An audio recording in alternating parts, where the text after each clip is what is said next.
In this video, I'm going to show you how to turn off comments on Instagram Reels. That is quite simple and easy to do, so let's begin. And first, open up Instagram app and then right here at bottom right, hit Add Profile Picture. Next, tap here at Reels icon to show up just your Reels, and then you can hit on any Reel to open it up.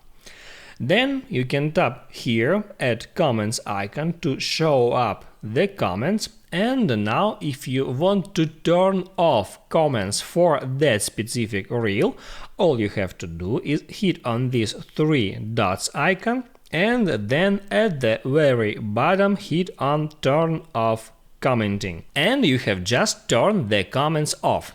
If for some reason after a time you want to turn comments on, all you have to do is open up that reel again, then hit at this three dots icon, then tap at manage, and here tap on turn on commenting.